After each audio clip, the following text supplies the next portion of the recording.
All right, good morning, everyone. Thank you so much for being here with us today. This is our last meeting of the year, and we're happy to have you here with us. I would ask if you would please silence your cell phones. And this is the workshop hour of our meeting, and workshop is when we have presentations, awards, any executive session items, and as well as to discuss any agenda items that council wishes to discuss before the meeting begins at 10 a.m. So we are going to jump right into our first update and welcome everyone here from Horry County. And we're going to have an update on the Myrtle Beach Airport, and a great update because there are some really exciting things happening there. And Judy Olmstead, we welcome you and ask you to please come forward, or whomever is going to do this presentation with you. Good morning, Mayor and Council. Thank you so much for having me today. My name is Judy Olmstead, the Director for the Horry County Department of Airports. Okay. You may know MYR is the fastest growing airport in South Carolina and the second busiest behind Charleston. In calendar year '24, we served 3.8 million passengers. That's 1.9 going in, 1.9 coming out. We provide service to more than 50 domestic destinations via 10 commercial carriers. We fly direct south as far as Miami, north to Plattsburgh, New York, Midwest to Minneapolis, southwest to Dallas, and as far west as Denver. The tourism growth in Myrtle Beach, together with Horry County's population growth, supports billions of dollars in both county tourism revenue, city revenue, and our state. The airport is also a major employer in the area with over 2,000 jobs supported by the airport alone. This includes the TSA, our airline partners, tenants, and concessionaires such as our restaurants and gift shops. Our goals are always to retain our current air service, to attract more frequencies and routes, and to attract new airlines. By growing air service to Myrtle Beach and by keeping our costs low to the airlines, it will attract more air service with affordable fares, so it's a win-win for both of us. This graph shows our annual enplaned passengers, those are passengers departing, for the last 12 fiscal years, so that would go from July 1st to June 30th. Our last terminal expansion opened in 2013, followed by steady growth, as you see, then obviously the pandemic in 2020. We bumped up quickly due to the beaches reopening, and then Southwest started service in May of 2021. While we had the record-breaking growth in calendar year '24, we are prepared for a slight decline in calendar '25 due to nationwide and network-wide schedule reductions with Spirit Airlines. They filed 2 bankruptcies, one in November of '24 and the second in August of 2025. The good news is that Breeze and Allegiant are picking up different markets to offset this decline. In fact, Breeze will most likely surpass Allegiant and is very close to our Delta Airlines capacity. Our most popular area is the New York City, Newark area.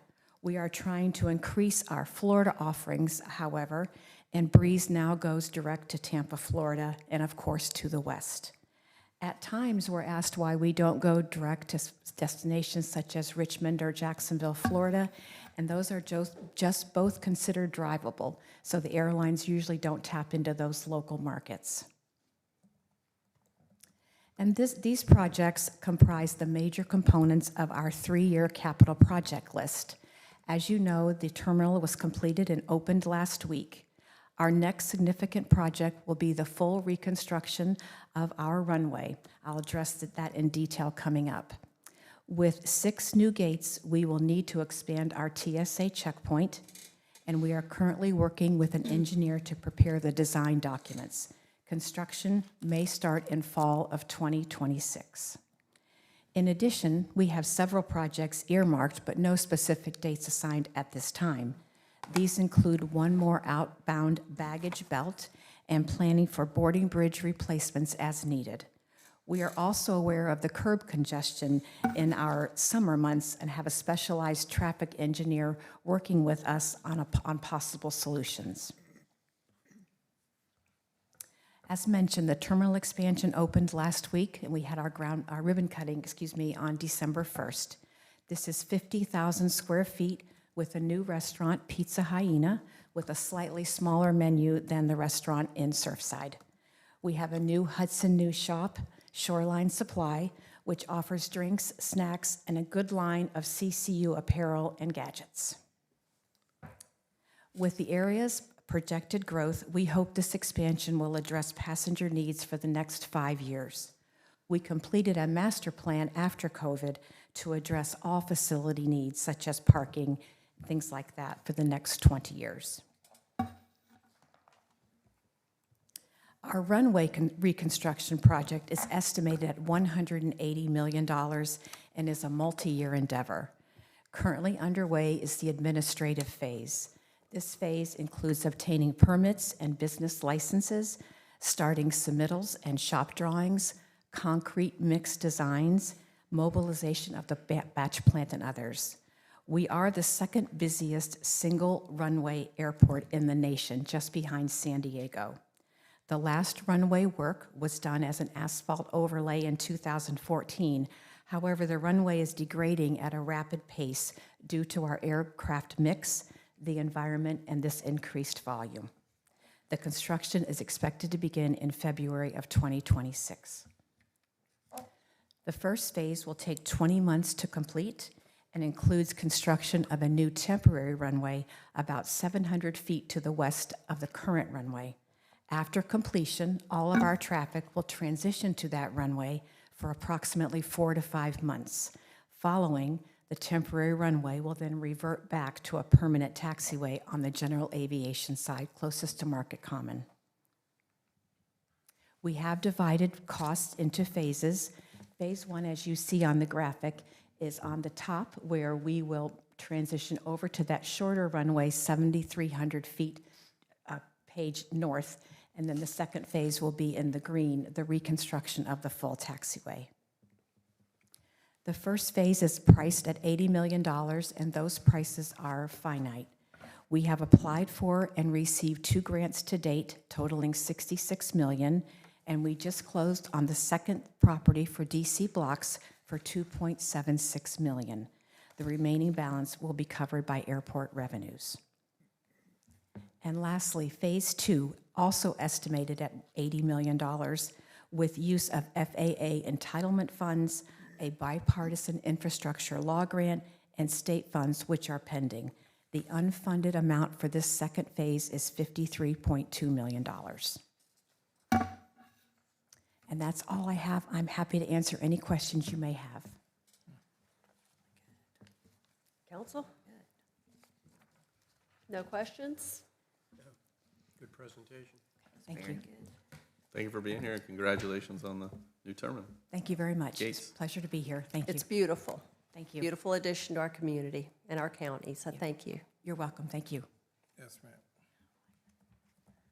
Okay, next we have the Ocean Boulevard Light Plan and Update. Jason Green is here with Myrtle Beach Downtown Alliance, as well as I see several of our Boulevard businesses who we have been meeting with over the last 4 or 5 months or so. Thank you all for being here. Thank you, Mayor Bethune, members of council. Appreciate you giving me the opportunity to present today about an exciting plan for Ocean Boulevard as part of a bigger plan that we are working on with the oceanfront at the moment. Just to give an update on MBDA real quick, we have really 3 core parts to our mission. The first part of that is the experience that we have to create. You largely see that in the events that we put on in downtown and some of the streetscapes that we've done, including the Gold Cap ambassadors. The second part of that is to revitalize downtown, and the third part is to facilitate redevelopment in vacant lots and in vacant properties in downtown as well. We feel like everything that we do has to align to the vision of downtown, both today and into the future as it continues to morph into this great place that we want this to become.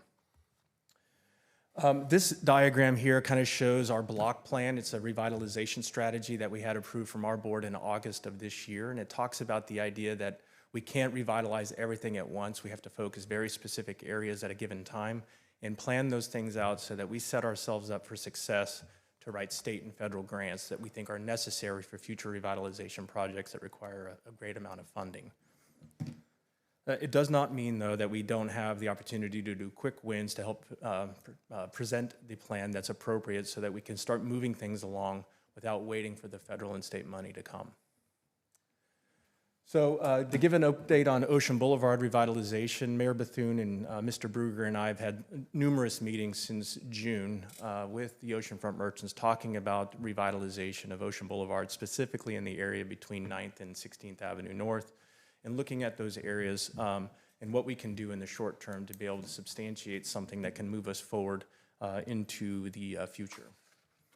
We started formalized meetings after we finished our standard operating procedure for our revitalization strategy with those oceanfront merchants in November. And we finished up 5 community input meetings with them that finished last week. and a survey that also ended on Friday last week. So with that information, we're sifting through the data points to make sure that we understand exactly what we can do and when we should do it in about a 3 to 10 year plan, focusing on the first 3 years as quick wins and the final 7 years are long-term plans that we can write grants for. In addition to that, one of the projects that we think is of importance because of timing, trying to prepare for the spring season and the summer season, is oceanfront lighting. If you're familiar, we worked with Lenny Swendinger, the lighting consultant that worked on the lighting master plan for downtown. She has also evaluated Ocean Boulevard when she was out here this summer to work on the substation over in the Arts and Innovation District. And what we learned from her experience here and subsequently commissioned from her is that we can't do a lighting project on Ocean Boulevard without asking the business owners and the buildings to do their part to balance the light on Ocean Boulevard. It's extremely bright. Sometimes if you have a crazed windshield on your car, it's very distracting to be able to drive down that part of Ocean Boulevard. So balancing the light is a really important part. And if we're going to be adding additional lights to it, we have to make sure that everything's balanced correctly. And that will require a partnership between the public side and the private side to be able to do their parts to make this right.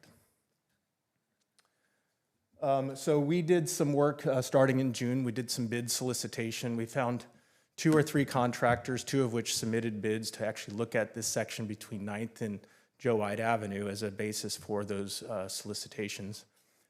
We've reviewed those bids. We've done a cost-benefit analysis on both of those.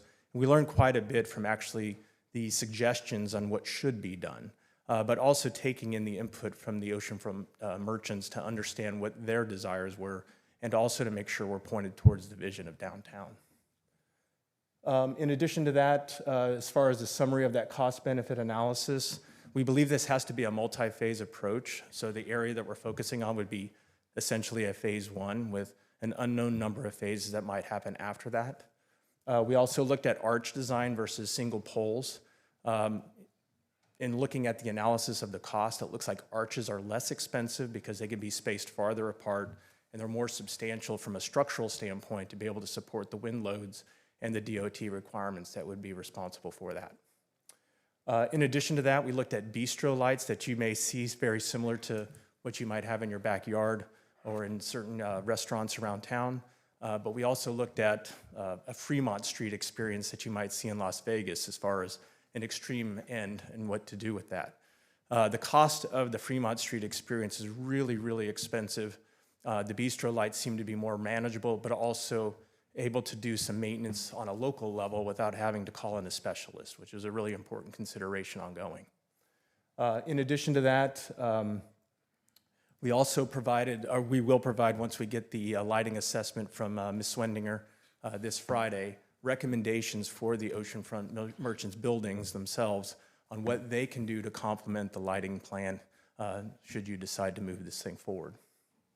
The estimated time to do bistro lights with arches, which is the suggestion at this point, is about 4 months from the time we can move forward. And that scope can be determined once we understand how much funding we can work with. We can go as extreme in one end or less extreme in another. We just think we need to have an idea of what we can do so that we can finalize the design of the arches to make sure they're in concert with our public art plan, as well as the lighting plan and the wayfinding sign plan that we have proposed. I can't emphasize enough that this has to be a partnership. It does not work when one side of the equation is doing all the work and doing all the funding. We do need the participation of the business owners as part of this to make this program and this project work. To give you an idea of the area itself, this is certainly not the design of the lights, but just shows the cross-hashed area here between 9th Avenue and Joe White Avenue. One thing that we did learn as part of our analysis is that we cannot put lights in the intersections. That's a DOT requirement. We cannot do that, so we can go from intersection to intersection, but we have to stay on the side of the crosswalks in between. So that's about 1,050 feet of space that you see there on that cross-hashed area. In addition to that, we looked at the example of the arch design itself. We think it's about 20 arches to span that 1,050 feet that we have, maybe 21, depending on how that we have to place them on the boulevard. That will structurally support the weight of the lights that would go that entire 1,000-foot run that we're looking at here. They have to be tall enough so that fire trucks can get under, especially on the edges. It's certainly going to be an arch, so we have to make sure they're tall enough. But they also have to have substantial footings in the ground to make sure that we can actually support the weight and the wind load requirements that are there too. All of that's been kind of looked at. We have a better understanding of what that's going to take to do that. And we have to work out the details on some of the design aspects of itself based on input from the oceanfront merchants and certainly from the city. Just to give you an idea of some work that one of the contractors did, to give you an example of the arch, which is on the left side here. They did a seasonally decorated arch. The structure is intact. You can actually remove these panels and put up things seasonally if we want to do something. This is not exactly what I'm suggesting for Ocean Boulevard, but you can panel these things, or you can actually build in a metal design into the arch itself that is more consistent for a look and feel of the downtown. In addition to the lights, as far as the spacing goes, that can be a variable as well. We don't necessarily have to go with 12-inch spacing. We can go up to 36-inch spacing if that's what we want as well. But this is an example of what it might look like on the right side here when the lights are suspended above the street. Any questions that I might be able to answer? So Jason, with the arches, you're saying the lights would only be on those arches, they're not being taken from one arch to the other arch? They would be suspended between the arches. The arches are just okay. the support section. We can also add lighting to the arches if we want to, just to complement the arches. So there can be lighting components built into the arches if we want that. I'm not suggesting that that's the case at this point. We have to go through some design first. I think that they would be more appropriate to hold wayfinding signage. That's just my personal opinion, but I think there's some discussion around that as well. That's certainly a desire of the oceanfront merchants to have wayfinding signage on the oceanfront. I think it benefits the visitors to a great deal when we do have that. I think we learned that last winter when we put up a couple of temporary wayfinding signage for Winter Wonderland last year. Really well received, at least from our perspective, and the comments that we had from the QR codes that we had there about having some signage. So I think the arches could support that as well, but they can also be decorative if we want to. Jason, we're talking about this first phase, and you mentioned unknown phases. That's right. That concerns me, That's right. because if you have unknown phases, we have unknown cost. That's right. So whatever we end up doing today would be part of something that's not known That's right. 3 years down the road. Yeah, and if we plan this out correctly, there could be an opportunity to use grants. Again, we have to give the best case to get grants. Without a plan, I think our chances go down kind of exponentially as far as getting grants outside of city or private grants. If we're going to go after federal and state, a plan is going to be required. If phase one happens in the first 3 years and phase two doesn't start until year 4 or 5, that does change the funding mechanism, in my opinion. It doesn't necessarily mean we have to do phase two right away. We could wait for larger funding sources to come. And I understand that grants are, you apply and you may win, but I think we have to give the best chance that we can to win those grants by having a good plan. Well,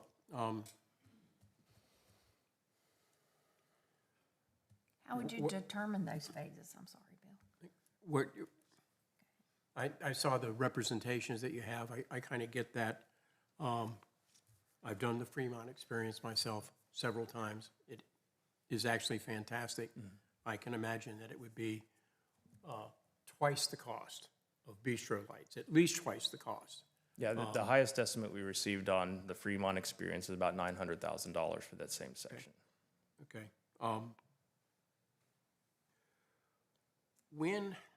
Here's what I'd like to see, okay? This is all good information. And several of the people that I've talked to in the last week, I think we've kind of in hindsight wished that we would have brought this to council sooner so we'd have more time to work on it. So my question to you is, realistically, I've seen this, it really does look nice. When can we see a real plan, a completed plan? How long would it take to get that done? I think we could have one in early January, maybe mid-January by then. This is a busy time of season for a lot of lighting designers because of the holiday. And So, I get that, I get so that. I think with some push, I think you could have it by mid-January, maybe third week of January. I can't speak for anybody else on council, but I would just be much more comfortable having a real plan in front of me. But that's me. Sure. Yes, so how would you develop the phases? Would that come with the planner, or will it be done financially? How will that work? I think it's a combination of both. So in our community input meetings that we've had with the Oceanfront merchants, we didn't just talk about lighting, we talked about a lot of things. So facade grand improvements or just facade improvements in general of the buildings. We looked at painting, we looked at street design. We asked a lot of questions, and many of the members here today were part of those meetings and know how many questions we've asked to try to get the information we need. I think we have about 15 to 16 projects that could be done over the next 10 years. And that's not even including incorporating the public art and the wayfinding and everything else that they certainly want as part of the project. But when we start adding everything together and start looking at the timeline of when things are going to happen, there's going to have to be some judgment on our part in working with them, like what can we reasonably do now, what should we postpone, and come up with a plan that everyone can live with. And setting the right expectations on when those things should be done and when they shouldn't be done. And I think that's the most operative part is like, when should we wait and when should we push forward on certain things? Quick wins are going to be a requirement for something to kind of show some movement, build some enthusiasm, and improve the perception in the short term. In the long term, what we're going to want to look at are things that can be more substantive, like road design and street design, crosswalks and things like that. And you can package other things together with that. But I think we have to look at those planning elements that we received in our input and making sure we're really structuring this right way so that we can manage a budget appropriately and making sure that we have a good plan that everyone can buy into. And that includes an obligation on the partnership side, on the public side, on the private side to do their part in this. Well, that was my follow-up question is how do we ensure, and I know we've got a group of Ocean Boulevard merchants here, how do we ensure that they are committed to the light, that, adjustments that they need to make, and, also an investment in, a lot of the businesses have invested and the facades look really good, things are updated, and others are not. Right. And how do we get everybody on board? And maybe they have a plan, maybe you have a plan, that we literally have some type of commitment if we are to make an investment in that area from the Yeah, I'm not merchants. exactly certain on kind of the legal structure that might be required. What comes to mind for me is an MOU of sorts that everyone agrees to, and kind of having everyone sign it like the Declaration of Independence. Having everybody sign it, say, yeah, we agree to this plan. And I think part of it is presenting the plan that can work for everybody. I think the second part of that is getting everyone to agree that they have to do their part, right? So, and that includes the city side and the MBDA side and every other partner that we might bring to the table. I'm not suggesting the partnership is just two people. I think it's a multitude of folks doing their part in this, including the business owners and the building owners in downtown. And that could include some new development too that may come along in that 10 years. But I think we have to detail that out enough so that we can say, yes, we agree to that, this is what we want, it sets the right expectation, and then we work through the budgeting requirement and adjust that accordingly to make sure that we're not overspending on something that we might have to take out in 5 years for something else. I don't really like to do that. It's not practical to be able to remove something after you just install it. So let's make sure that we're planning this out appropriately so that everyone can buy into the plan and the expectation, which I think is the really most important part. Measure twice, cut once. That's right. Okay. My Jason, dad was a this carpenter. So. may be a question for Josh. We conducted a SEPTED study along Ocean Boulevard. And am I correct or incorrect that part of what came back from that study was increased lighting, not only for aesthetics reasons, but for safety purposes? Is that correct, Josh? Yes, that is correct. One of the big things, as I think most of you know from SEPTED, is The crime prevention through environmental design is lighting and changing the lighting. And to Mr. McClure's point, I think one of the big things about this is it's hard to commit to a bunch of phases, if you will, especially on the lighting. I mean, we believe this is going to be successful. This is the same area we had some of the challenges with this past spring and summer, and really trying to change the environment in that area and starting with that area and to see, I mean, we believe this is going to be a success down there, and starting with that area, and you know, if this is a success, then we look at other phases, but I think it might be a little premature to start planning, you know, we're going to do 9th to Joe White now, and then, you know, Joe White to the next area until we see how this plays out and how this works. And so really focusing on that. And, you know, to all of your point, I mean, a lot of this is driven by money as well, right? It's hard to design a plan without knowing what a budget is. I mean, we can bring you a multi-million-dollar plan, but if that's not realistic, then we need to kind of have some parameters which to work with. And that's why, you know, the oceanfront merchants, particularly in this area, are on board with this. They've invested in that area. And to Jason's point, I think one of the big things that's important is this is truly a partnership that we all have to work together. And it's not just the city's part, not just the merchants. It's all of the stakeholders in that area working together. And this is time sensitive because you say 4 months, but we all know the realities are that 4 months often turns into 6 or 7 months, and the importance of getting these lights installed before the season begins. We do have a lot of merchants here today. Would any of you like to speak about this? You have, go ahead, Mike. Okay, couple of things.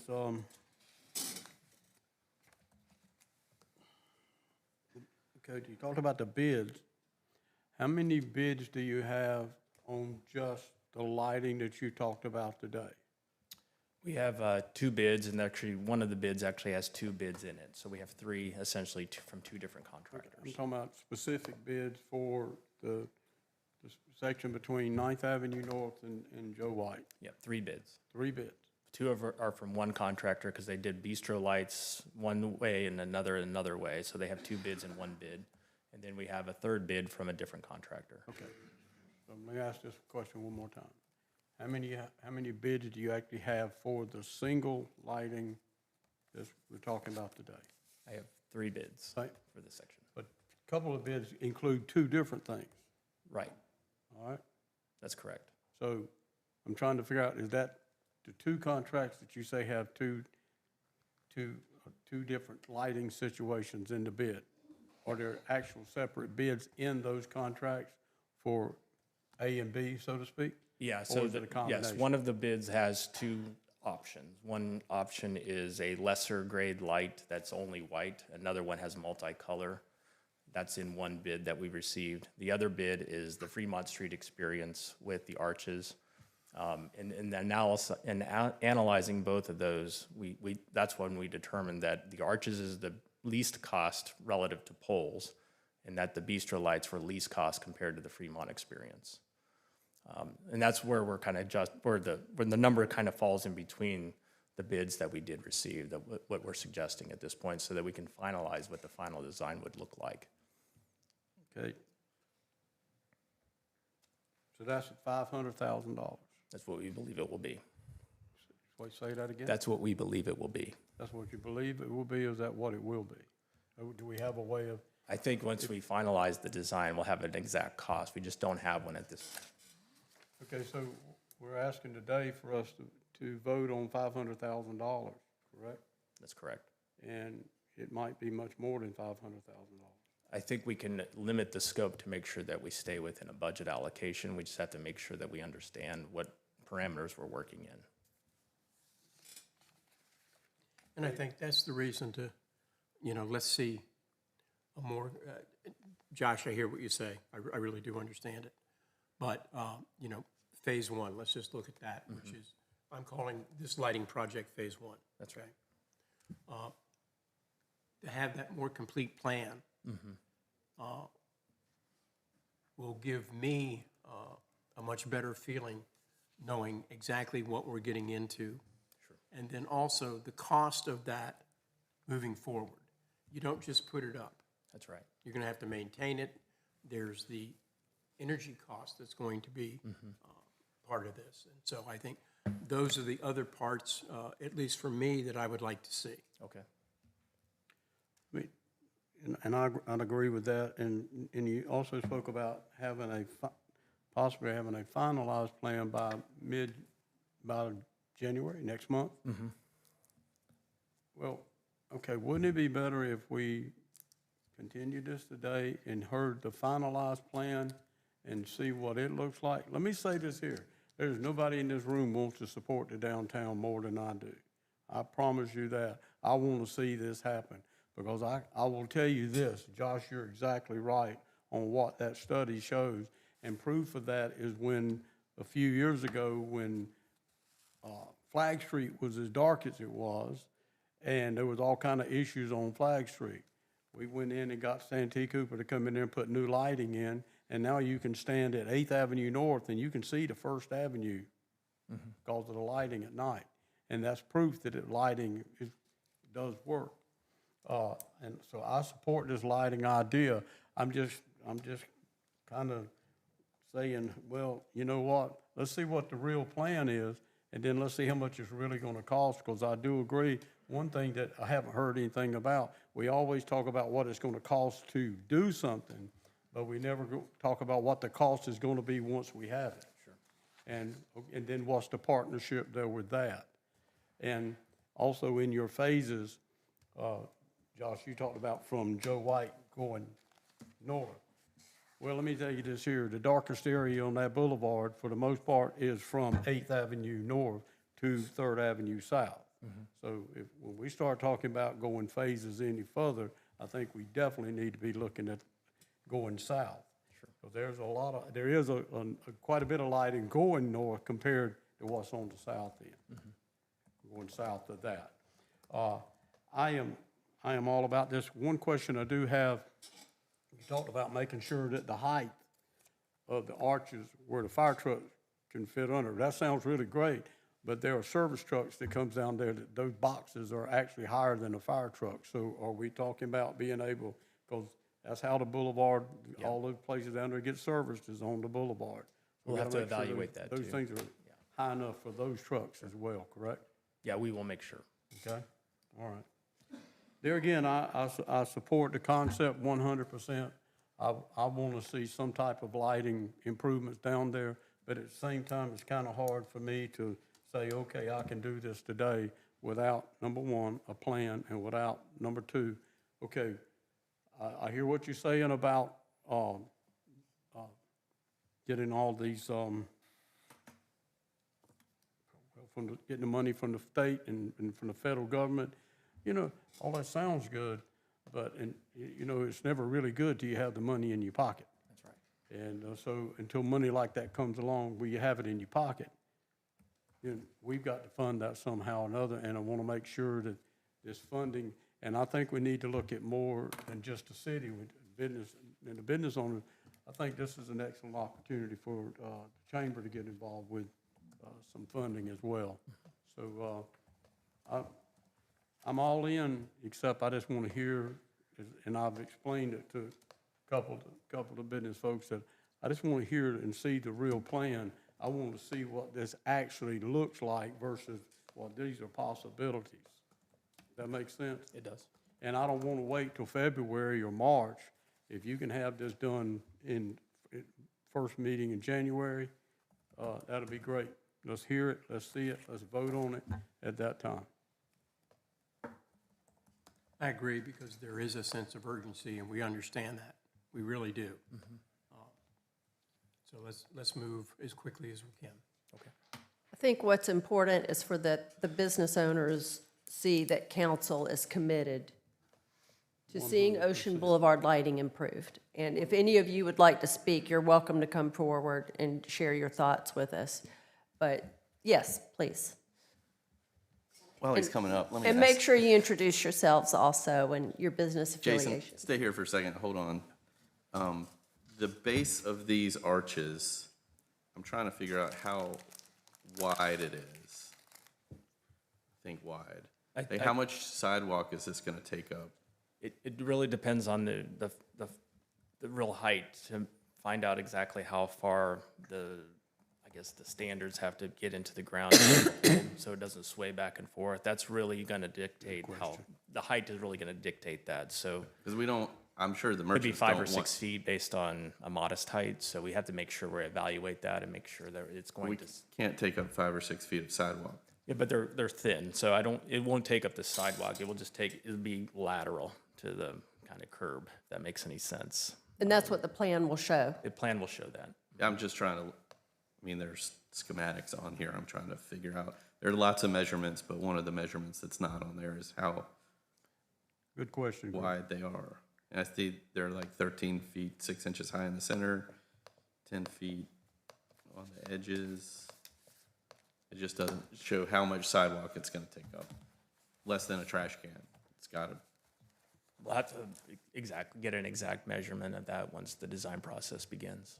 and how it will affect the railings that are already there, That's right. or will it be farther out than the railings? I think a lot of that still has to be evaluated to find out exactly where they would be placed. And Jason, the only thing I want to add is, you know, when you go back and talk about phase 1 and 2, and I really would just concentrate on phase 1. And the only reason I'm gonna say that is, too many times we have people come here with big plans Yeah. and tell council, we're gonna do this and do that. But if we don't start somewhere and show how good phase 1 can be, then just me one, I can say, okay, now let's look at phase 2. Sure. So what I'm saying is, I would love to see you spend more time on phase 1, saying, hey, guys, I heard you, you know, say you want to see what the total cost is going to be. Who's going to share in the expense? How are we going to divvy all that up? Do you need to get together with Will or whoever, the attorney, and figure all that stuff out? And not only that, this area that you're talking about, and it's been said twice or 3 or 4 times today already, this is the area that we've been having so much problem with. So I don't think you need to be a rocket scientist to know that we need to move forward and do something. It's time to quit talking and let's, it's me, it's time to quit talking and let's do something. Get it done. You guys have met with the business owners down there. We have. They've told you, you know, I can say this and that, but I'm not down there every day. Chris, you guys are down there every day. Y'all know what's going on. So I'm excited that you guys have met and came up and said, this is what we want to see happen. I'm telling you, I was a little leery before I got here, but I'm ready to vote today, I'll be honest with you. Because I think you shared more than what I thought we were going to hear. It's just not, yeah. Anyway, I'm ready if it's in the first agenda in January, first meeting. I do have a question. Presuming that, could I get some guidance in terms of how much you want me to look at? Because the design and the lights could vary from, you know, 300,000 to 900,000, depending on what's chosen. Is there some guidance that I can use when I go back to get the design and the final design to say, are we looking at 300,000, 400,000, 500,000? It's not going to be anything less than 300, I can assure, based on the design and the arches and everything else. I don't think it will be that low. But I certainly don't want it to be 900,000 either. But if I go back to the designer and the company that we would suggest or recommend as part of this project, having some idea of what I can tell them would be helpful. What's a reasonable expectation so that we're not planning something that we can't get approved? Are you asking for 500, or at least that's what they're asking us to Yeah. vote on, is 500. I don't have a problem with 500. Just get that design, just get the actual cost. Cost of, basically, lack of a better way to say it, operating cost as well. And, how we're gonna do all this, without grants. Because I agree, grants are a wonderful thing, but we gotta figure out how to do it without the grant. Then when the grant does come, if it comes, then we can sweeten the pot with that. Certainly. But those are the things we gotta know. And let's see the actual plan. Personally, I wanna see what it looks like on the boulevard. What we've seen today, it doesn't really, I gotta be honest, it doesn't excite me because it doesn't show what it will look like on the boulevard. That's what I want to see. And I believe that can be done. And and I agree with Mr. Chestnut, let's focus just on 9th Avenue to Joe White. Don't worry about anything else for right now. Let's get this in place, and then we can talk about something else later on. This is the important part right now. Only other thing I would just add, and I don't know if you were there, but I think several months ago, council went to Columbia and also looked at the lights that they had in there. And I think we also did that in Greenville. And that's why sometimes it helps to get out a little bit. And I guarantee they didn't go to phase 5 and they started somewhere. So that's all I'm saying. Well, I think the unknown amount of phases just depends on how much we want to do in the future. You know, if it's a huge success, there's a phase 2, then there's a phase 3, then there's a phase 4. That's right. If it's not a huge success, there's a phase 1, and then it's done. Yeah, I agree.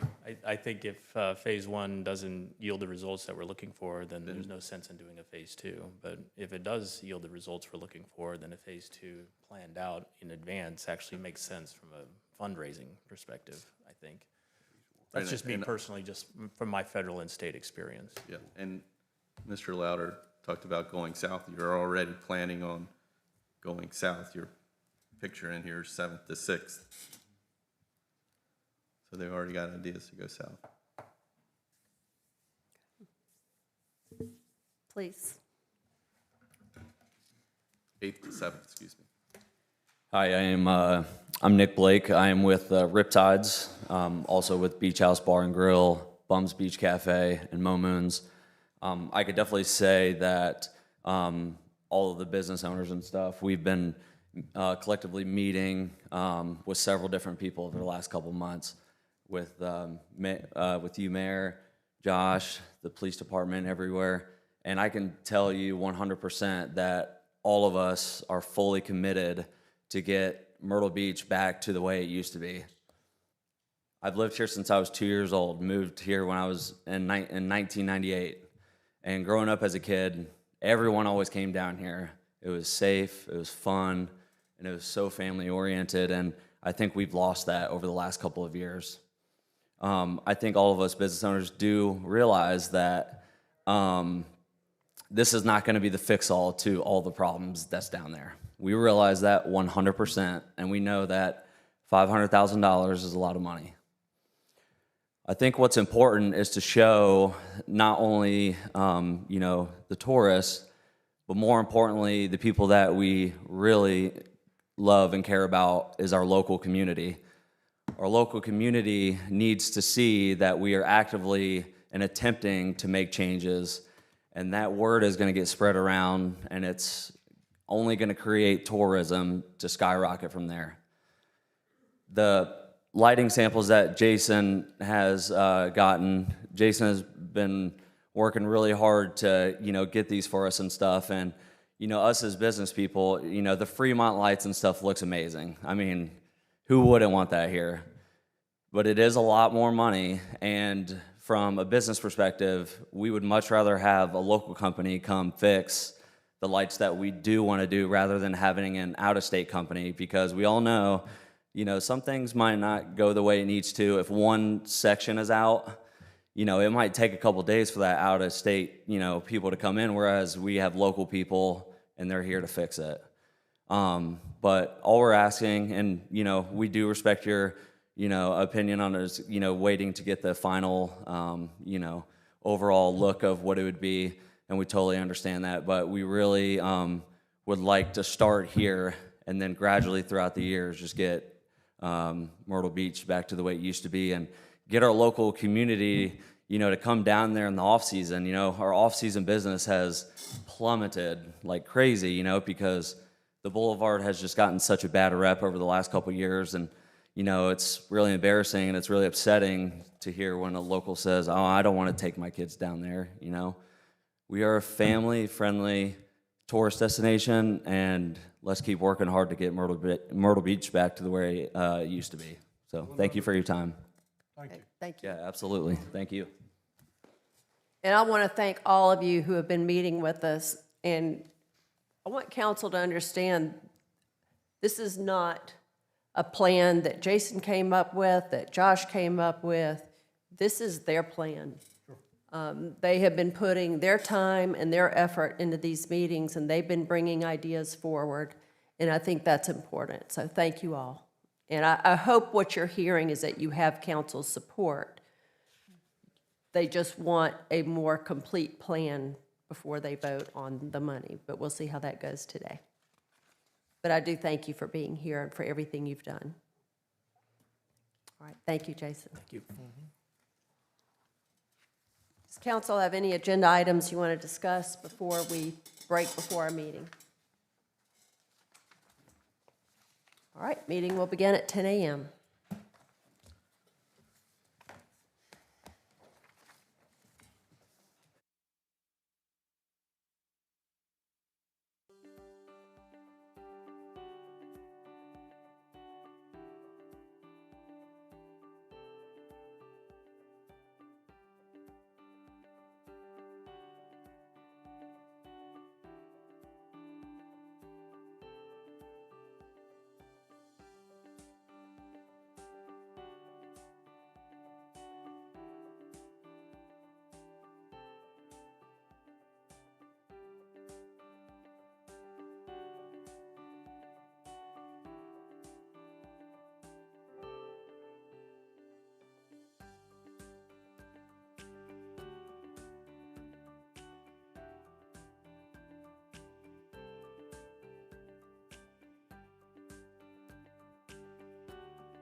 Okay, if everybody would please take your seats and we will begin our council meeting. Call the meeting to order. Welcome everyone for being here. We have a pretty full house today for our last meeting of the year. We would ask if you would please silence your cell phones. And if you wish, you may rise and join council for today's invocation and pledge of allegiance. And today I will be taking care of this.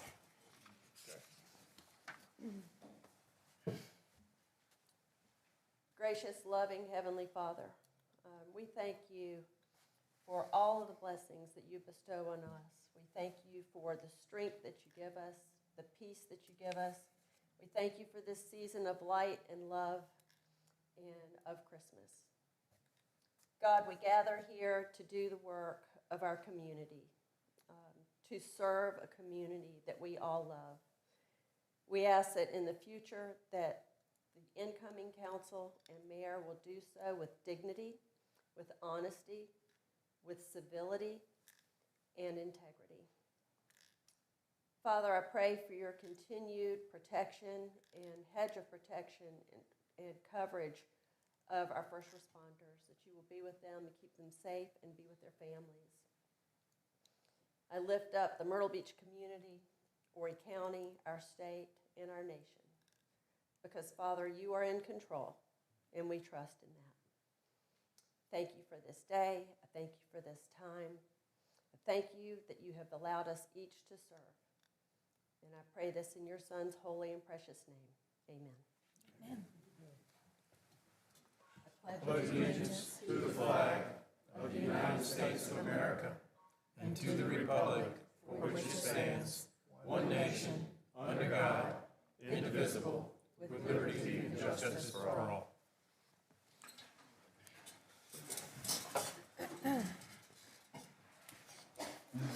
Council has had time to review today's agenda. I will ask for a motion for approval, please. So moved. Mayor, second, Mayor, I would just ask also, before we get to motion 25-85 and 25-86 for an executive session, motion to go into executive session for personnel matter, city manager and city attorneys. Okay. Discussions. Yes, sir. Okay, we have a motion from Mr. Smith, a second from Mr. Chestnut. Any discussion from council?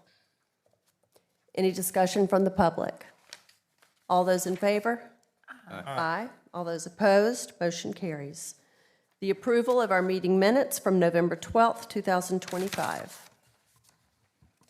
Motion approved. Second. Motion made from Mr. Chestnut, second from Ms. Connor. Any discussion from council? Any discussion from the public? All those in favor? Aye. All those opposed? Motion carries. And is there a motion to approve our meeting minutes from December 2nd, 2025? So moved. Second. Motion from Ms. Connor, second from Mr. Chestnut. Any discussion from council? Any discussion from the public? All those in favor? Aye. All those opposed? Motion carries. We will have our communications and creative services update, please.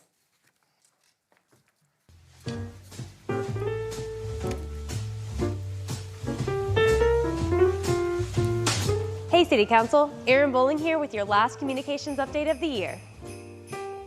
I'm thankful for my whole family. I'm thankful for my family. Thanksgiving campers let us know what they're thankful for this year. We hope everyone had an enjoyable Thanksgiving. I'm thankful for my family.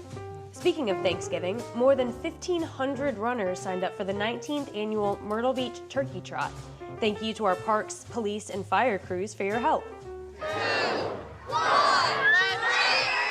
The holidays have arrived in Myrtle Beach. We kicked off the season with the annual tree lighting in Plyler Park Thanksgiving weekend. The event featured holiday characters, free hot cocoa and coffee, snow, and, of course, Santa Claus. The Carolina Master Chorale and Carolina Youth Chorale sang holiday tunes throughout the night to put everyone in the holiday spirit.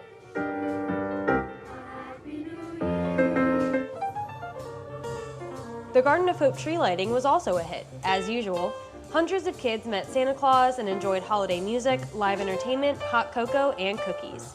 The festivities were moved inside to Mary C. Canty Recreation Center due to unfavorable weather. More than a mile of oceanfront holiday lights are shining bright on the boardwalk. New this year, the lights go from the 2nd Avenue Pier to the 14th Avenue Pier. Enjoy the holiday glow nightly from 5 to 9 through January 4th. The police and fire departments took more than 30 kids shopping at the annual Shop with a Hero event Saturday to buy holiday gifts and enjoy a lunch with our hometown heroes. Looking ahead, be sure to deck out your bike and join us for the holiday slow roll this Thursday. Everyone is welcome to join in on a casual ride through Myrtle Beach's oceanfront holiday light display. Cyclists will leave from Grandshire and Brewing Co. at 6. Santa's Workshop is this weekend from 4 to 8 at Plyler Park. This event features a scavenger hunt, oceanfront movie, photos with Santa, and a make-your-own toy station. Make plans to attend the Myrtle Beach Fire Department's Pancake Breakfast with Santa this Sunday at St. John the Baptist Greek Orthodox Church. Donations will be collected to buy presents for kids in need. All faiths are welcome at the Festival of Lights celebration at Chapin Memorial Library December 18th to learn about Hanukkah traditions. The event starts at 4 and the menorah will be lit after the sun goes down. And finally, don't forget to ring in the new year at a Southern Times Square in the Market Common. You can get a ticket by spending more than $25 in a single visit to any Market Common shopping center business from December 26th through 31st. See more at www.marketcommonmb.com/NYE. That's all for now. Have a great rest of your holiday season. All right. Thank you. Do we have any non-agenda items from the public? No, Your Honor. Okay, we'll move on to today's consent agenda, please. Good morning, Mayor and Council. For this morning's consent agenda, you have 2 items for your consideration. First is first reading of ordinance 2025-63, approving an easement between the city and Dominion Energy concerning a property located at 1251 21st Avenue North, having PIN number 42500000300. This is the Pelican Stadium. They just need to run a new gas line for the improvements out there, and Dominion Energy needs an easement for that. And the second item is motion 2025-82, authorizing the city to enter into an agreement with the Horry County Schools concerning the SRO program. This is for we have Myrtle Beach High School, middle school, elementary school, and primary school. We have an arrangement with the school district to fund 50% of the SROs at the high school and the middle school, and the other 2 at elementary and primary are funded through a state grant. All right, thank you. Is there a motion, please, to approve today's consent agenda items? So moved. Motion made from Mr. Smith, second from Mr. Louder. Any discussion from council? Any discussion from the public? All those in favor? Aye. Aye. All those opposed? Motion carries. The first item on our regular agenda is the second reading of ordinance 2025-58.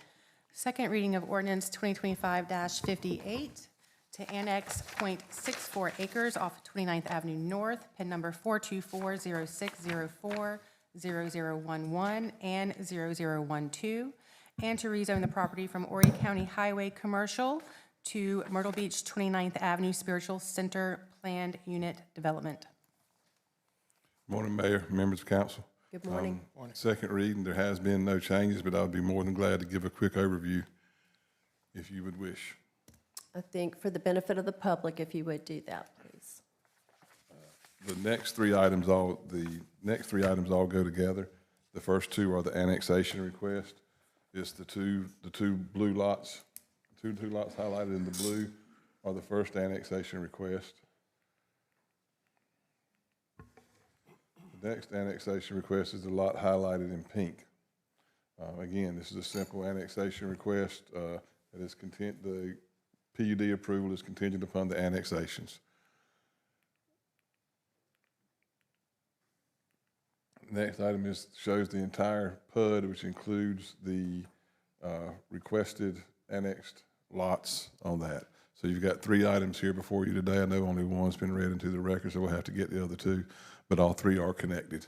The PUD cannot happen without the annexations. Okay, let us get a motion on the table, then we'll see if there are any questions. Is there a motion to approve the second reading of ordinance 2025-58? So moved. Second. Motion for Mr. Louder, second for Mr. Chestnut. Any discussion from council? Nothing for Ken? Okay, any discussion from the public? All those in favor? Aye. All those opposed, motion carries. The second reading of ordinance 2025-59. Second reading of ordinance 2025-59 to annex 3,394.77 square feet off of 29th Avenue North, PIN number 42406040009, and to rezone the property from Horry County Highway Commercial to Myrtle Beach 29th Avenue Spiritual Center Planned Unit Development. No changes since 45 seconds ago. Are you sure? Yes, ma'am. Motion to approve. Second. Motion made for Mr. Chestnut, second for Mr. Louder. Any discussion from council? Any discussion from the public? All those in favor? Aye. All those opposed? Motion carries. Second reading of ordinance 2025-60. Second reading of ordinance 2025-60 to create the 29th Avenue Spiritual Center PUD. We'd be glad to answer any questions you may have in regard to this. Okay, is there a motion to approve? So moved. Second. Motion for Mr. Louder, second from Ms. Connor. Any discussion from council?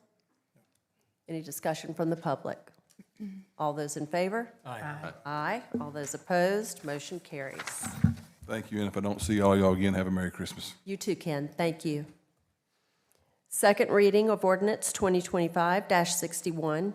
Second reading of ordinance 2025-61, an ordinance to amend ordinance number 2024-30, the 2024-25 budget ordinance, recognizing material events and their impacts upon the 2024-25 budget and reconciling budgets with audited results.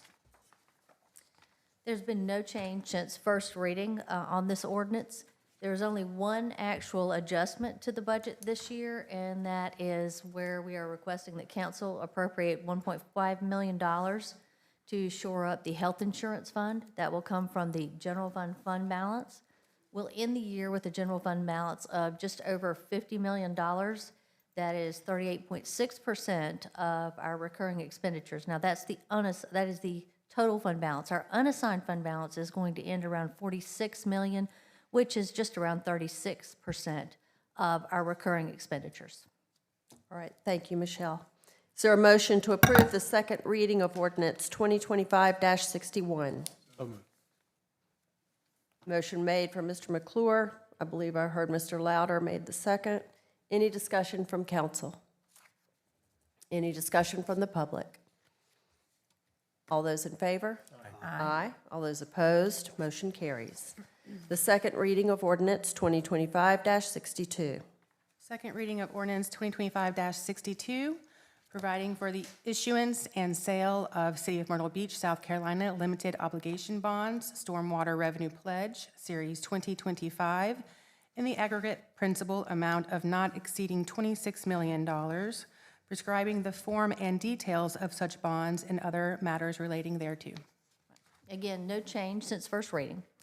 What this bond will accomplish is the final stack of funding that we need to complete the 24th Avenue North Ocean outfall, both the landward and the ocean side, plus the lift station near the old Myrtle Square Mall site that will help move this stormwater through. The project in total cost over $61 million, but we've been fortunate that we received one $30 million appropriation from the state and then several $1 million appropriations over the past few years to give us at least $36 million to offset the cost of the project, leaving only the $26 million balance to be funded through these bonds. We plan for these to be 20-year bonds, and the life of this outfall is more like 50 years. So it will far exceed the life of the debt. All right, thank you, Michelle. Is there a motion to approve the second reading of ordinance 2025-62? So moved. Second. Motion for Mr. Louder, second for Mr. McClure. Any discussion from council? Any discussion from the public? All those in favor? Aye. Aye. All those opposed? Motion carries. Resolution 2025-27. Resolution 2025-27, authorizing the city manager to enter into an agreement with Lanier Parking Meter Services, LLC, regarding parking management services. Thank you. Lanier Parking Services currently provides administrative parking management services to the city, and it has for some time.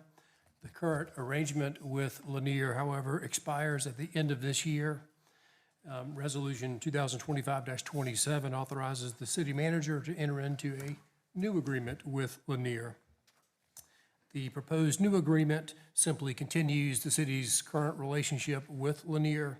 The agreement is for 2 years, and it contemplates an additional 2-year extension. The only material change relates to Lanier's management fee. Several years ago, when the city moved to year-round parking, Lanier reduced its management fee from 6.25% of meter revenue to 4.5% of meter revenue. In light of City Council's recent passage of the ordinance eliminating paid parking in parts of downtown Myrtle Beach from October 1 to the end of February, this agreement restores Lanier's management fee back to 6.25%. Thank you. Thank you. Is there a motion to approve Resolution 2025-27? Motion approved. Second. Motion from Mr. Chestnut, second from Mr. Smith. Any discussion from council? Any discussion from the public? All those in favor? Aye. Aye. All those opposed? Motion carries. Motion 2025-83. Motion 2025-83 to allocate $300,000 from the Capital Projects Fund balance to fund the increase in the purchase price of property that will be the site of the new fire station number 1. Last week, or last meeting, Mr. Piazzik came and talked to you about the property, I guess, actually kind of where they are in that property purchase and how they're going to relocate the bus station. And we talked to you about the fact that the fire station will co-locate on that property. We also discussed the fact that the cost of the property has increased, and that is the reason for the $300,000 request here today. All right, thank you, Michelle. Is there a motion to approve Motion 2025-83? Motion approved. Second. Motion from Mr. Chestnut, second from Mr. Smith. Any discussion from council? Why did the property increase?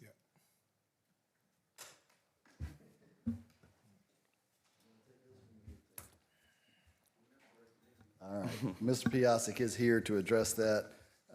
Coast RTA has been going through and negotiating with the owner. They are working with the owner and actually acquiring the property through eminent domain. So that in and of itself creates some fluid estimations of value. There's a process when you go there that everybody gets different appraisals. Federal government, which is one of the funding partners, also requires additional appraisals. At the outset, we estimated the value in our portion of the property. We estimated the value of that piece of the property. Through that appraisal process, the value increased, but there was also a situation where there was a piece of the property where we will be having some shared stormwater facilities. Candidly, we looked at the property, they looked at the property, it was assumed to be wetlands. Turns out those wetlands were not jurisdictional wetlands. They were essentially a man-made wetlands created by either a stormwater pipe or a broken water main that had created artificial wetlands. So once that property was deemed to be developable, it carried a higher value associated with that. And so all of those things in conjunction have led to that extra $300,000 in value. So by fixing the water main, are we going to save money on water? I don't know that that was our water. Okay. Somebody's going to save money. Somebody will save something. Thank you for the explanation. You're welcome. All right. Thank you, Brian. Any other questions from council? Okay, any discussion from the public? All those in favor?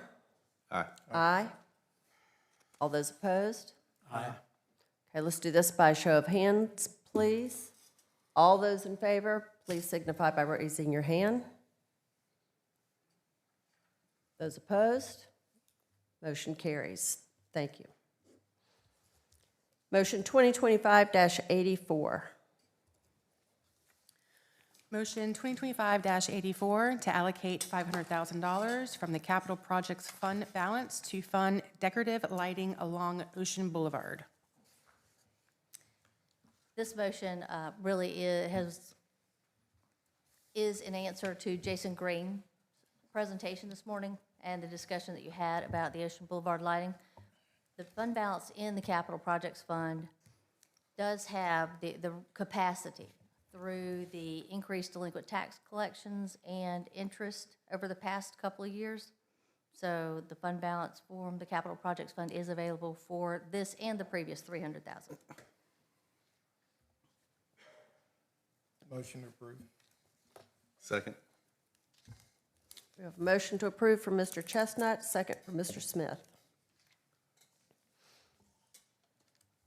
Any discussion from council? You on? Yeah, I was just going to say, Jason, good presentation this morning. I think you heard all the comments from everyone, and I just say, come back to us in January also, but I'm ready to move forward. Yep, same. I think I won't be here in January, but I think we can go ahead and get this started and come back with the final plan in January, and we'll be just 30 days ahead of if we push it off. And what I heard from council during workshop is a commitment to this, up to $500,000, with the caveat that they see a complete plan for what it's going to look like. So that will be presented, I hope, in early January to get this done in time. Any discussion from the public? Okay. By show of hands, all those in favor, please signify by saying aye. All those opposed?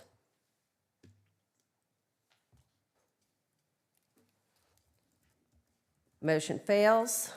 Hope you all will still bring another plan back to us. Mayor, I make a motion that we continue this till the first meeting in January, to where it gives Jason Green an opportunity to present the plan that we need to see, that makes the numbers that we need to look at. Let me just say this here, because I voted against this particular motion. Not has anything to do with whether I or any of this council supports what's taking place or what is asked of. But we just want to see the plan for that area, and not only just the cost of the lighting, but the cost of operation and everything else. Bring that plan back to us and we're ready to vote on it. That's my motion to continue. The motion to continue should have been made when we were at this item. Is it a motion to reconsider? I'll make a motion to reconsider this particular item. At the first meeting in January or second meeting? Which one? I'm making that motion right now, because I can do that before the end of the meeting as well. So I'm making a motion to reconsider. At the end of the meeting or in January? No, at this meeting right now. Gotcha. Okay, Mr. Louder is making a motion to reconsider. Is there a second? Second. By show of hands, all of those in favor, any discussion from council? Yes, can you give me an idea of what the motion to reconsider will do? What does a motion to reconsider do? What am I voting on? Motion to reconsider will allow a motion to continue.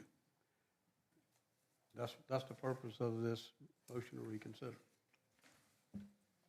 And I personally would like to reconsider the motion and continue it, because I would also like to see what the commitment is from the downtown merchants in regards to this funding as well. So very supportive of the lighting and the idea and would like to see us move forward, but it seems weird to commit a certain dollar amount before we have the final information and also what the commitment is from our merchants in that area. What are you asking the merchants to commit to? Well, they talked about a commitment to change their lighting to make sure that it is, in the conversation, there was a part about some areas were too bright where the lighting would not be assisted.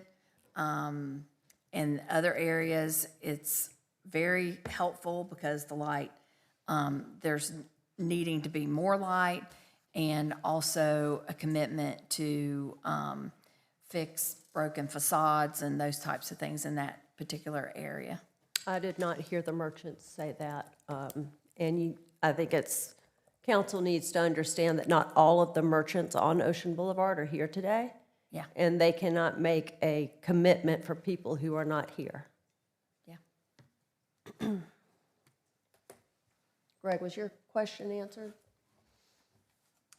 Yeah, maybe I've got this wrong. I thought a motion to reconsider would bring up the previous question. It does. So that we could vote on it again. So we're gonna have a motion to reconsider, and then we're gonna amend the motion to make it a motion to continue? Or you wanna? Motion to reconsider is to bring the motion back, so an opportunity to make a motion to continue the motion. Yeah. Instead of it being voted. What if we just,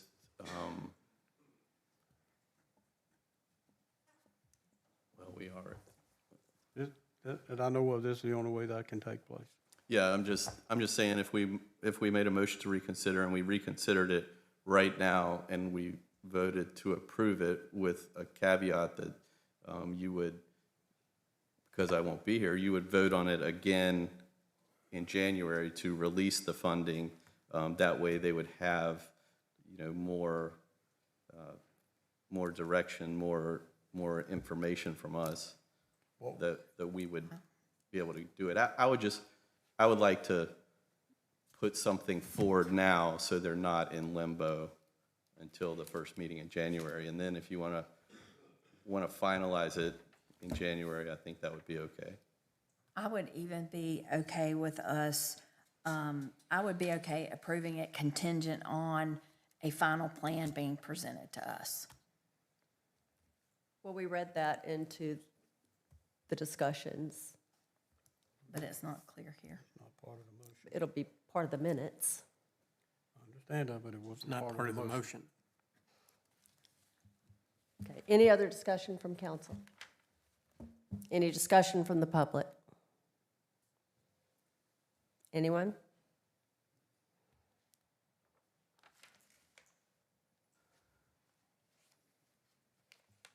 My name is Courtney Barnett. I would just like to say thank you guys for considering that, yes, and working closely with the merchants and with Jason.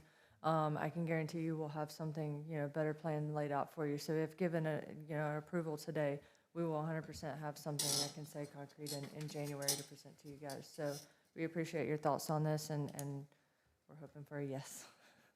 Thank you.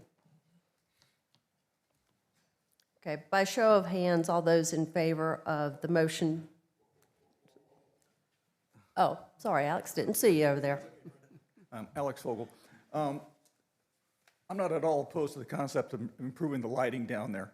I just encourage the plan, because I haven't heard this mentioned yet, and I know Bill mentioned the Fremont experience and seeing it many times, but have you ever seen it in the daylight? It's not the most attractive thing. I'm sorry, Alex, say that again. The Fremont experience. Right. Okay. Have you ever seen it in the daylight? I have. It's not the most attractive experience. And I think that we need to consider on Ocean Boulevard what it's going to look like in the daylight too, because we have a lot of visitors who come here in the daylight. And first I'm sitting there thinking about all the birds that are going to be up on the wires and everything, and the people walking down the street and how it's going to affect them. All the seagulls and everything else are going to nest on those. So just give it the concept, a full review, daylight, nighttime, and how it's going to impact the experience of people 24 hours a day. Thank you. Any other comments from the public? Okay, by show of hands, all those in favor of the motion to reconsider, please signify by saying aye. Aye. All those opposed, motion carries. We assure you it will be looked at in January, and appreciate you coming back with a full plan. Well, now that we've made a motion to reconsider, can I make a motion to approve it? With the caveat that in January, there's another vote to release the funds? No, to what? In January, there's another vote to release the funds so that they'll have a more concrete idea of what we're willing to approve. Would an actual plan? In January, they'll show you the plan and you'll vote to release the funds for the plan. I will second that. Okay, Greg, would you please state your... All right. I'll make a motion to allocate $500,000 from the capital projects fund balance to fund decorative lighting along Ocean Boulevard, contingent on the approval of the final plan at the first regular meeting in January. Can I ask a question first, Greg? Sure. I think we need to get a motion and a second before we ask questions or comments. I'll second that. I'll second. Okay, motion from Mr. Smith. Jen, did you get that? Madam Yes. Clerk, did you get all of that? I'm going to listen to all of this all over Okay. again. And I'm going to take Mr. Chestnut as a second. Any discussion from council? My discussion or question, Greg, when you say a plan, I think it's important to realize that they're not gonna be able to go out and get a plan for phase 1, 2, 3, and all that. I'm looking for a plan phase one. for phase Yeah, yeah. 1. So phase For 1. with what this money will cover. Yeah, phase 1. Okay. So make sure. And then my question is, we talk about where the funds would come from right now. There may be other areas of funding. And Mr. Chestnut, I would defer to you. We have the Municipal Improvement District down there. Is that a source of funding for a project like this? I don't know. Michelle? Well, not for this project, because this is coming from the capital projects fund. The projects included in the mid-plan were rather specific, and I do not, off the top of my head, believe that this would actually be an eligible project from the mid. Okay. At least the capital component of it, the planning of it, yes. The installation, not really so sure about that. Any other questions from council? Okay, any comment from the public? All those in favor of the second change to this motion, which would be to approve this funding in January, contingent on the approval of the lighting plan for phase 1. Please signify by saying aye by raising your hand. Aye. Aye. All those opposed, there are none. Motion does carry. Thank you, Mr. Smith. Well, glad I could solve a problem at my last meeting. You'll be You missed. solve problems lots of times. Oh, I know, but at least one at the last meeting. Mr. Chestnut, at the beginning of the meeting, when we were discussing the agenda, asked for an executive session for the next 2 agenda items, that being motion 2025-85 and 2025-86. I will ask, or why don't you ask for the executive session, please, sir? Well, my motion is motion to go into executive session to discuss a personnel matter involving the city manager and the city attorney.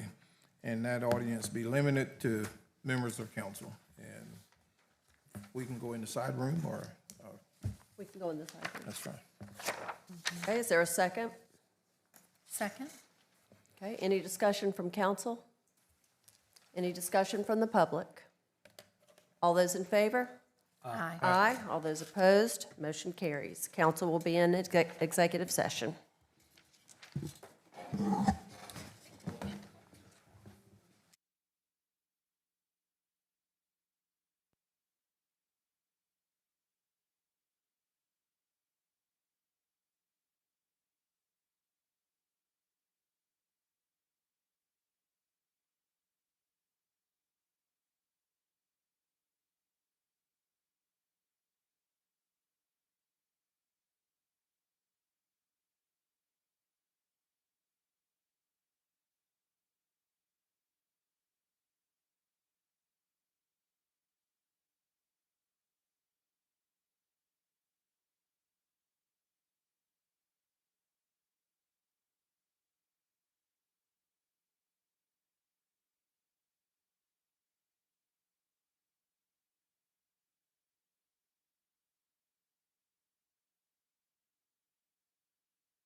Okay, may I please have a motion to come out of executive session? So moved. Second. Motion made from Mr. Chestnut, second from Ms. Connor. Any discussion from council? Any discussion from the public? All those in favor? Aye. Aye. All those opposed, motion carries. We will move on to motion 2025-85. Motion 2025-85 to provide a 5% cost of living adjustment for the city attorney for the fiscal year 2025-26 fiscal year. Okay, may I please have a motion for approval? So moved. Motion made from Mr. Smith, second from Ms. Connor. 1st, 2026. Any discussion from council? Any discussion from the public? All those in favor? Aye. Aye. All those opposed, motion carries. Motion 2025-86. Motion 2025-86 to provide a 5% cost of living adjustment for the city manager for the FY 2025-26 fiscal year. Motion to approve. Second. Motion made from Mr. Smith, second from Ms. Connor. Any discussion from council? Yes, Mayor, I'd like to make an amendment to this motion that the 5% cost of living adjustment begin January 1, 2026. Second. Okay, second for Mr. Louder. Any discussion from council? Any discussion from the public? All those in favor of the amendment? Please. Aye. All those opposed? Okay, we'll vote on the amended motion, 2025-86.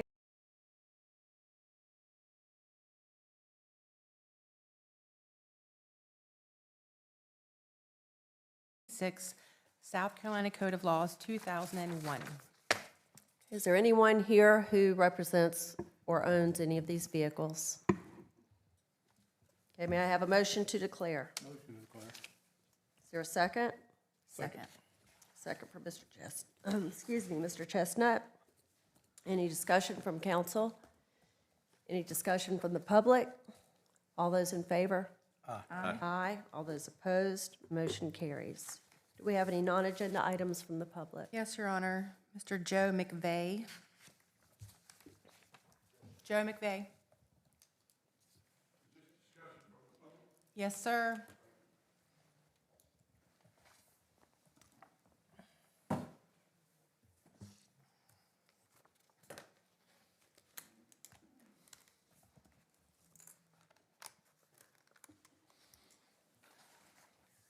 My name is Joe McVeigh, and I've been here over 60 years.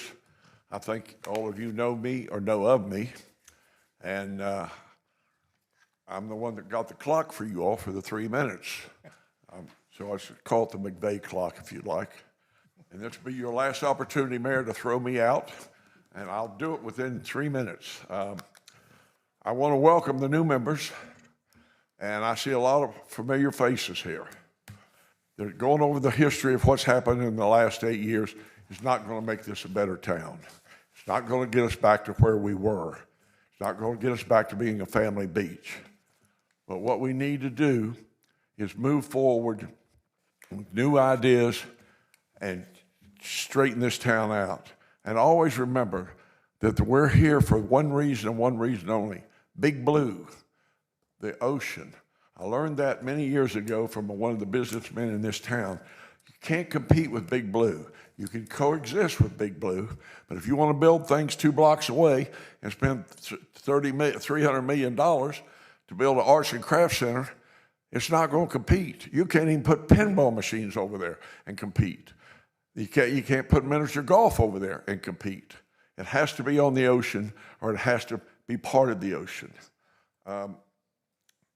When this group took office, I was here, and it was filled with Chamber of Commerce people, the whole place.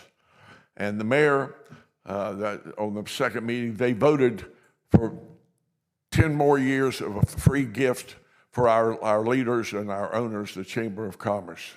So they've benefited of approximately $50 million a year while we pay for it. And a lot of people were elected because of because of their vote for that. And here's an opportunity to stop it. There's some certain laws, but they voted it down in North Myrtle Beach, 3,120 votes to 182 votes for. Now, that's not a landslide. That's a statement. Just like this election was a landslide and a statement. We want change. We don't want Murder Beach. We don't want Dirty Beach. I went to a thing of people from Huntington, West Virginia. The weatherman would say, hey, it's going to be 62 here, but if you're going down to Murder Beach, it's going to be 84. That's what the guy would say on television. That's how bad this is. When she took office, all you had to do was look at that house she built. She has a name. I'd say, she be you. Can I take that off my time? One city block. There's no beginning, there's no ending, and there's no middle, and there's no buyers. So we need changes, and I hope I see some familiar faces, and the Chamber of Commerce quits running this town. Thank you very much, and I really want the best for Myrtle Beach. I love Myrtle Beach. It's a family beach. Thank you. Thank you, Mayor. Any You didn't other stop me. comments? Ma'am, that's it. Okay. That's over. Let me say, this is my last meeting. So I wanted to say thank you to the residents. I wanted to say thank you to all you up here, and the other council members that I've worked with. Thank you to you, Fox. Thank you to Brian. Thank you, Josh. Thank you, Will. Thank you to especially all the employees of the city of Myrtle Beach. I see several of you standing back there. I thought there was going to be nobody left when we came back from executive session. Thank you all for your hard work. You make us look good, maybe not in this gentleman's eyes, but you make us all look good every day.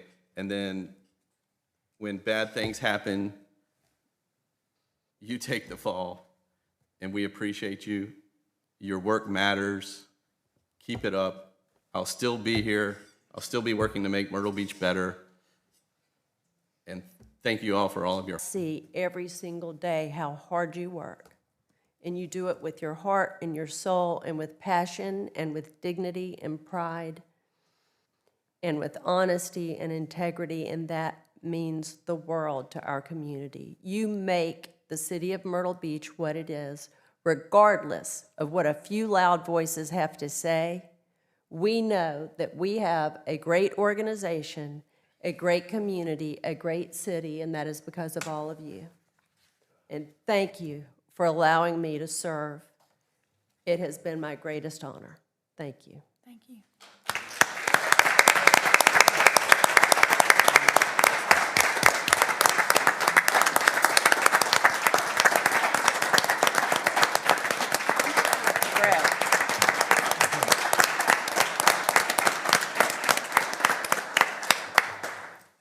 Ms. Mayor, you and Greg and I, a couple other members here, we served together for 8 years. I can't say we've always agreed with each other, and sometimes Greg and I have really struggled at times. But it's been fun It's to all right. watch. We're still friends. We're still friends. But that's nothing new to any of you that served with me over the years.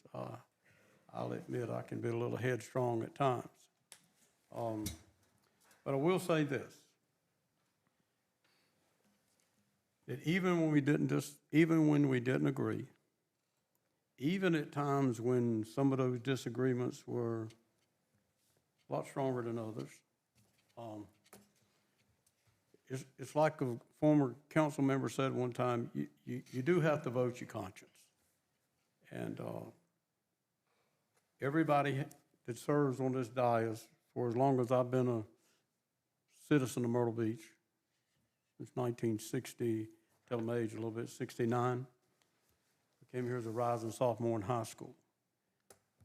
Seen a lot of change, some good, some not so good. But I do believe this, that this council, no matter what the situations are, no matter what comes to this city. No matter what the news media sometimes likes to make the city of Myrtle Beach a little different than it is. And no matter what folks have to say, what I will say, that at the end of the day, in the last, at least I can say this, in the last 16 years that I've served on this dais, that even though we disagree, even though we have different points of view, different ideas, the one thing this council has never done is got mad and take our toys home and not play anymore. And that's something that can't be said prior to that. And I think Mr. Chestnut could agree with that. But I will say, through it all, thick and thin, so to speak, some of us have gotten thinner than others in the last little while. Compliment to you, Ms. Mayor. And I will say this, that I have served proudly with this group. And I look forward to what Myrtle Beach is going to do in the future. And to all of you, to the citizens of Myrtle Beach, I think you can be proud of the service of this council and the service to this city from our employees. And I would say this right here, from the person I seen and spoke to on the back of the garbage truck this morning to the managers.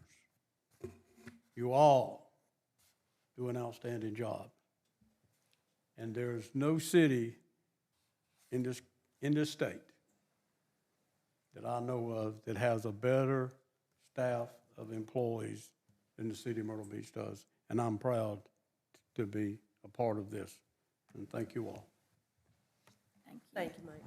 I'd like to say briefly, one, Greg, it's been 2 short years, but I want to say how impressed I am with not only your wit and intelligence here, but the dedication you've shown to our region through your service with the economic development of our entire area. And a lot of people don't know you've served there as well. And so I just want to commend you for how you've represented us as a council, us as a city, not only here, but regionally as well. So thank you for your service, and I'm glad that we got to spend a couple of years together.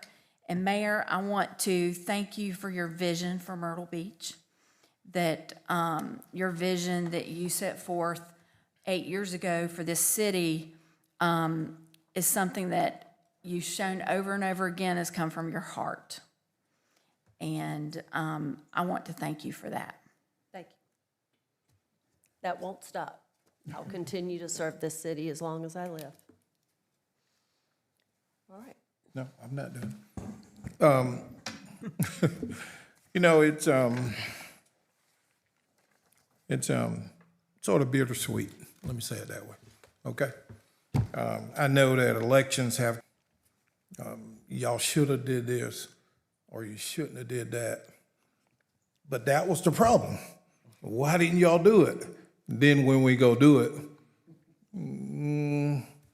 somebody have to take the, take the criticism, and we do. Some were saying we shouldn't have did this with downtown, we shouldn't have did that. Well, until Janet and Brian and Public Works gets to digging down under the road and find pipes down there that are 50 years old and 60 years old that can't deal with new things that we want to do. Those are not the pretty things that, people really think about. But that kind of stuff has to be done, I'm sure anybody or some people didn't think we need to go buy. I'm sorry, I need to rant just for a second. We didn't need to go buy up vacant properties and old hotels where some people, why'd y'all get in the hotel business? Because those were some of the problems, guys. That's where the crime was. Those were some of the problems. Then when you go do it, Well, why'd y'all do that? Well, you said we need to fix the crime problem down there. Am I going crazy or what? Anyway, tough decisions have to be made. Take the lumps. But I can say, Mayor, Greg, I've enjoyed sitting by both of y'all. I've learned a lot from both of you. Greg, I'm going to switch seats and move into your seat. It's a good seat.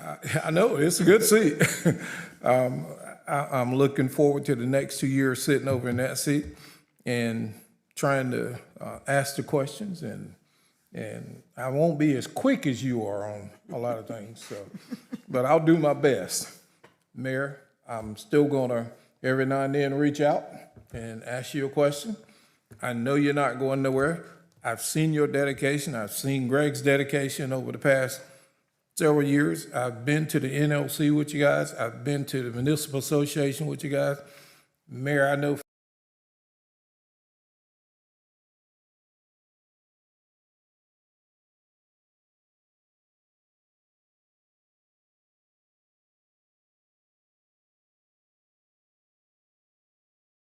still do all the things that you have been able to do, not just on the city side, but also in your personal life and stuff.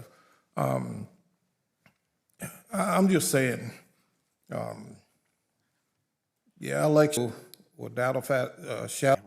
And so again, good luck to both of you, and I do want to thank you for your service. Thank you. All right, the city is bigger than any of us. The city is bigger than all of us together. Long after we're gone, it will still be here. So we need to plan for that future, not just today, not just tomorrow, but the future that we won't see. Motion to adjourn. We have a motion